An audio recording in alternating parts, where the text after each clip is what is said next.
दोस्तों क्या हो अगर आप दुनिया के सबसे ऊंचे टावर के ऊपर फंस जाओ और इसके अलावा आपके नीचे उतरने के लिए सारी सीढ़ियां भी टूट जाए, तो ऐसी सिचुएशन में आप क्या करोगे। कहानी की शुरुआत में हमें एक कपल को दिखाया जाता है जो माउंटेन क्लाइंबिंग कर रहे थे। इसके अलावा उनके साथ एक लड़की भी होती है जिसका नाम हंटर था।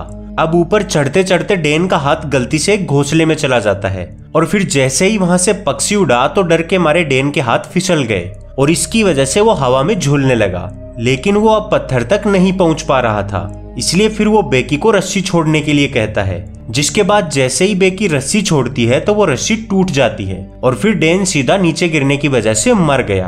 अब हमें 1 साल बाद का सीन दिखाया जाता है। बेकी अब नशे की हालत में थी। उसने नशा कर करके अपनी बैंड बजा ली थी। इसके अलावा वो रोज डैन के नंबरों पर एक वॉइस नोट भेजा करती थी जिसमें वो उसे बताती थी कि वो उसे कितना ज्यादा मिस कर रही है। इसके अलावा उसने अभी तक डैन की अस्थियों को अपने पास ही रखा हुआ था, पर फिर बेकी के डैड उसके पास आ जाते हैं और उसे इन सब से बाहर निकलने के लिए बोलने लगते हैं। पर बेकी अपने पिता को खुद से दूर रहने का बोलती है और फिर वहां से चली जाती है। पर फिर एक दिन इन सब से हारकर बेकी मरने का सोचती है और बहुत सारी स्लीपिंग पिल्स निकाल लेती है। पर जैसे ही वो उन्हें खाने लगी तभी बाहर उसकी एक फ्रेंड आ गई। उसने बेकी को गले से लगा लिया और फिर उसे अपना एक क्रेजी सा प्लान बताया। उसने कहा कि हम लोग दुनिया के सबसे ऊंचे टावर के ऊपर चढ़ेंगे जिसकी ऊंचाई लगभग 2000 फीट है। वहां से ऊपर जाकर तुम डैन की अस्थियों को भी गिरा देना। बेकी ने जब ये सुना तो उसने एक बार तो मना कर दिया, पर बाद में वो इसके लिए मान गई और फिर वे लोग अपने सफर के लिए निकल गए। अब वे दोनों रास्ते में एंजॉय करने के चक्कर में इतना ज्यादा खो गए थे कि वो मरते मरते बचे, क्योंकि एक ट्रक उन्हें कुचलने वाला था। पर फिर वे लोग उस टावर तक पहुंच गए। उन्हें वहां पर एक हिरण भी दिखी जिसे कुछ वल्चर्स जिंदा ही खा रहे थे। लेकिन फिर वे लोग जैसे ही टावर के करीब गए तो वो देखने में काफी डरावना लग रहा था। हंटर इसे देखकर काफी ज्यादा खुश हो गई, लेकिन वहीं बेकी बुरी तरह से डर गई थी। पर फिर हंटर ने उसे कहा कि ज्यादा मत सोचो, ऊपर जाकर काफी ज्यादा मजा आने वाला है। जिसके बाद वे दोनों टावर के ऊपर चढ़ने लगी। पर वहां पर हमें दिखा कि वो टावर अब पूरी तरह से खत्म हो चुका था। इवन एक बार तो बेकी मरते मरते बची।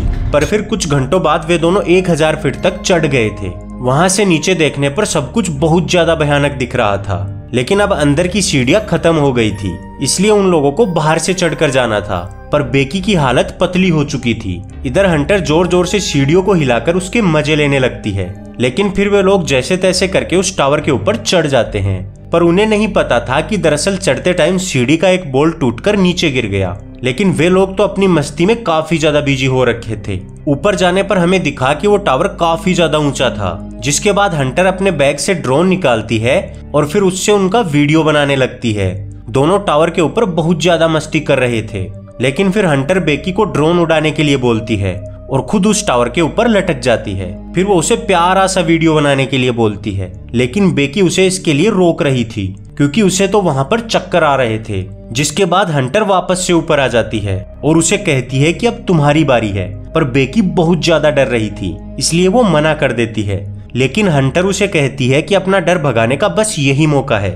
जिसके बाद वो उसका हाथ पकड़कर उसे हवा में लटका देती है और फिर बाद में वो सेल्फी क्लिक करने लगती है। लेकिन बेकी इन सबसे घबराने लगी थी, इसलिए फिर वो उसे ऊपर खींच लेती है। लेकिन उन्हें ये नहीं पता था कि अब कुछ ही देर बाद उनके साथ वो होने वाला है जिसके बारे में उन्होंने कभी नहीं सोचा था। जिसके बाद हंटर उसे कहती है कि अब टाइम आ गया है। फिर बेकी बैग से डैन की अस्थियों को निकालकर उसे ऊपर से गिराने लगती है और इसी बीच वे दोनों काफी ज्यादा इमोशनल हो जाती हैं। जिसके कुछ देर बाद वे दोनों वापस जाने की तैयारी करने लगती हैं। अब हंटर सबसे पहले बेकी को नीचे जाने के लिए बोलती है, पर बेकी जैसे ही 2-4 सीढ़ी नीचे गई तो वहां के सारे बोल्ट एक एक करके गिरने लगे और फिर वो सीढ़ियां टूट गई। लेकिन टाइम रहते हंटर ने रस्सी को पकड़ लिया जिससे वो बच गई। जिसके बाद उसने अपनी पूरी जान लगाकर उसे वापस ऊपर खींच लिया। लेकिन इससे दोनों को इतना बुरा सदमा लग गया था कि वो यही भूल गई कि सारी सीढ़ियां टूट चुकी हैं। इसके अलावा उनका बैग भी टावर पर ही लटक गया था। जब उन दोनों को कुछ भी समझ नहीं आ रहा था तो उन्होंने अपना फोन चेक किया,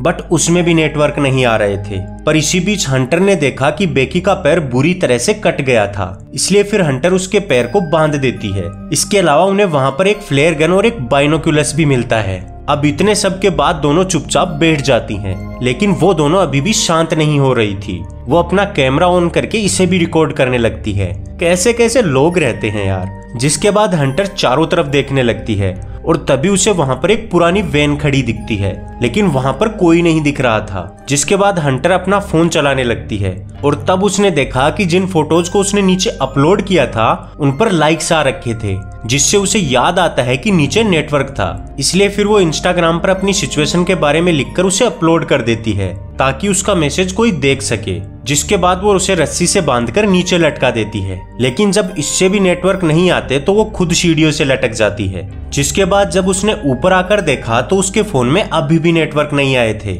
ये देखकर वो दोनों पूरी तरह से निराश हो गई, लेकिन फिर बाद में वो अपने फोन को नीचे फेंकने का सोचती है, जिसके लिए वो सबसे पहले जूते के अंदर अपना फोन रख देती है और बाद में सॉक्स और अपनी ब्रा तक को निकालकर उसके अंदर डाल देती है ताकि फोन बिना टूटे सही सलामत नीचे गिर जाए। जिसके बाद वो अपने फोन को नीचे गिरा देती है और फिर आराम से वे लोग मदद के इंतजार में बैठ जाते हैं। अब कुछ देर बाद जब उन्होंने नीचे देखा तो वहां पर एक आदमी आ रखा था जो उन सीढ़ियों के गिरने की वजह से आया था।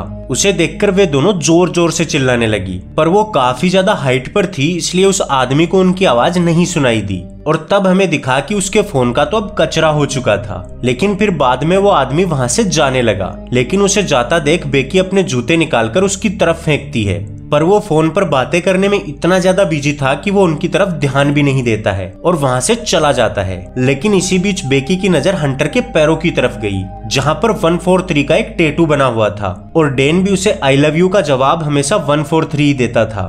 अब रात को जब बेकी अपने पुराने वीडियोस देख रही थी तो उसमें वो हंटर को देखती है जो उन दोनों से जल रही थी। इसलिए अब बेकी समझ गई थी कि जरूर इसके पति का हंटर के साथ कोई चक्कर था। लेकिन इसी बीच हंटर को उस वैन में 2 आदमी दिखते हैं, इसलिए फिर वो बेकी को जल्दी से फ्लेयर गन चलाने के लिए बोलती है ताकि उन आदमियों का ध्यान उनकी तरफ आ सके। और होता भी कुछ ऐसा ही है। उनके फ्लेयर चलाते ही वो दोनों उन्हें देख लेते हैं, जिससे बेकी और हंटर काफी ज्यादा खुश हो गई थी कि अब उनकी जान बच जाएगी। जिसके बाद वो अपनी वैन लेकर उनकी तरफ आने लगते हैं। उन दोनों को अपनी ओर आता देखकर उनकी खुशी का कोई ठिकाना ही नहीं था, पर वो दोनों तो उनकी कार के पास आते हैं और फिर शीशा तोड़कर उनकी कार चुराकर वहां से चले जाते हैं। और इसी के साथ ही इनकी सारी उम्मीदों के ऊपर पानी भी फिर गया था, क्योंकि अब इनके बचने के सारे रास्ते खत्म हो गए थे। इसके बाद रात को वे दोनों सो गई, लेकिन जब हंटर गिरने वाली हुई तभी बेकी ने उसकी जान बचा ली। जिसके बाद उन दोनों ने जगह रहने का फैसला किया, लेकिन तभी बेकी ने हंटर से डैन के बारे में पूछ लिया।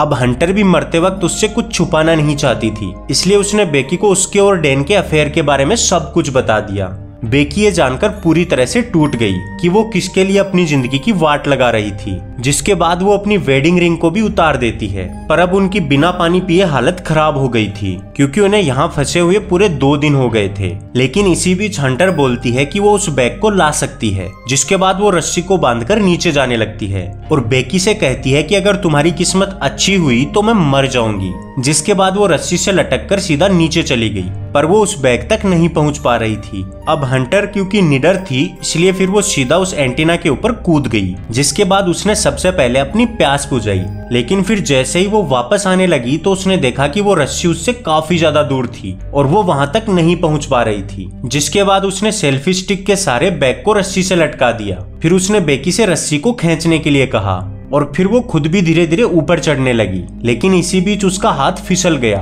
और वो सीधा नीचे गिर गई। अब बेकी ये देखकर बुरी तरह से डर गई, पर फिर जब उसने नीचे देखा तो हंटर बैग के ऊपर लटकी हुई थी। हंटर ने उसे कहा कि अब वो ऊपर नहीं चढ़ पाएगी क्योंकि उसके हाथों में चोट लग गई है, इसलिए अब बेकी को ही उसे ऊपर खींचना होगा। जिसके बाद बेकी अपनी पूरी ताकत के साथ उसे ऊपर खींच लेती है। अब वे दोनों डिसाइड करती है कि उस ड्रोन के ऊपर एक हेल्प नोट लिखकर उसे होटल की तरफ भेजेंगी ताकि उन्हें कोई बचाने आ सके। जिसके बाद उन्होंने एक हेल्प नोट लिखा और उसे ड्रोन पर रखकर उसे होटल की ओर भेज दिया, पर आधे रास्ते तक जाते ही ड्रोन की बैटरी लो हो गई, इसलिए फिर उनको ड्रोन को वापस बुलाना पड़ा। जिसके बाद रात हो गई और रात को अचानक से बेकी ने देखा कि हंटर उसके पास नहीं थी। इसके अलावा वल्चर्स भी उस पर हमला किए जा रहे थे, पर तभी अचानक से उसकी आंखें खुल गई। दरअसल ये उसका एक बुरा सपना था और फिर उन दोनों की नजर ऊपर चस रही लाल लाइट पर पड़ी, इसलिए फिर उन्होंने सोचा कि वे सुबह होते ही उस ड्रोन को चार्ज करेंगे। जिसके बाद सुबह होते ही बेकी ड्रोन को लेकर ऊपर चढ़ने लगी। इधर हंटर भी उसे मोटिवेट कर रही थी। जिसके बाद उसने जैसे तैसे करके ड्रोन को चार्ज पर लगा दिया और फिर वो वहीं पर लटक कर ड्रोन के चार्ज होने का वेट करने लगी। पर अब उसके पैर का घाव सड़ गया था, इसलिए वल्चर्स उस पर हमला करने लगे। लेकिन वो उन सभी का सामना करते करते अंत में उस ड्रोन को पूरा चार्ज कर लेती है और फिर जल्दी से नीचे आ जाती है। अब वो नीचे आकर होटल में सबसे ज्यादा भीड़ आने का इंतजार करने लगते हैं और फिर जैसे ही होटल में बहुत सारे लोग आने लगे तो उसने ड्रोन को उड़ाकर होटल की तरफ भेज दिया। जिसके बाद जब ड्रोन होटल के पास पहुंचने वाला हुआ तभी वो एक ट्रक से टकरा गया और टूट गया। बेकी जोर जोर से चिल्लाकर उस आदमी को ड्रोन उठाने के लिए बोलती है, पर वो आदमी बिना ड्रोन की तरफ ध्यान दिए वहां से चला गया। ये देखकर वो दोनों पूरी तरह से टूट गई। अब अंत में वो हंटर से उसका दूसरा जूता मांगती है ताकि वो उससे अपना फोन नीचे फेंक सके, क्योंकि अब यही उसके पास आखिरी रास्ता बचा था। पर हंटर उसे कहती है कि वो उसे अपना जूता नहीं दे सकती क्योंकि उसका जूता यहाँ पर है ही नहीं। जिसके बाद बेकी उसके जूते की तरफ देखती है, लेकिन फिर हंटर उसे कहती है कि वो खुद भी यहाँ पर नहीं है, दरअसल वो तो कब की ही मर चुकी है। जिसके बाद हमें पता चला कि हंटर तो बहुत पहले ही मर गई थी और ये बस बेकी का वहम था, क्योंकि उसने ऊपर केवल रोते हुए बैग को ही खींचा था। जिसके बाद रात को रोते हुए वो अपने डैड के लिए एक लास्ट वीडियो बनाती है जिसमें वो उनसे हर एक चीज के लिए माफी मांगती है और फिर वो वहीं पर सो जाती है। अब सुबह हमें दिखता है कि बेकी उस पोल के सहारे बैठी हुई थी और वो कोई भी हलचल नहीं कर रही थी। जिसके बाद उसको खाने के लिए एक वल्चर भी उसके पास आ जाता है, पर फिर वो जैसे ही उसे खाने लगा तभी बेकी की आंखें खुल गई और फिर वो सीधा उस वल्चर को दबोच लेती है। अब क्योंकि वो पिछले 3 दिनों से भूखी और प्यासी थी तो वो सीधा उस वल्चर को कच्चा ही खाने लगती है। जिसके बाद उसके अंदर थोड़ी एनर्जी आती है, इसलिए फिर वो अब हंटर की बॉडी की ओर देखती है और फिर बाद में वो रस्सी के सहारे नीचे जाने लगती है। इसके अलावा उसने अपने डैड को भी एक मैसेज कर दिया था। फिर वो सीधा हंटर के पास जाकर उससे माफी मांगती है और फिर बाद में वो उसके जूते के अंदर अपना फोन रखकर उसे हंटर के पेट में घुसा देती है। जिसके बाद वो उसकी बॉडी को वहां से नीचे गिरा देती है क्योंकि उसके पास अब और कोई रास्ता नहीं बचा था। अब हमें थोड़ी देर बाद का सीन दिखता है जिसमें बेकी के डैड उस टावर की ओर जा रहे थे, पर उन्होंने वहां पर जाकर देखा कि पुलिस एक बॉडी को ढक रही थी जिससे वो पूरी तरह से टूट गए। उन्हें लगा कि वो अपनी बेटी को नहीं बचा पाए, पर बाद में बेकी ने पीछे से उन्हें आवाज लगाई और इसी के साथ ही ये मूवी खत्म हो गई। अगर आपको वीडियो जरा सा भी पसंद आया तो प्लीज वीडियो को लाइक करके चैनल को सब्सक्राइब जरूर कर लीजिएगा।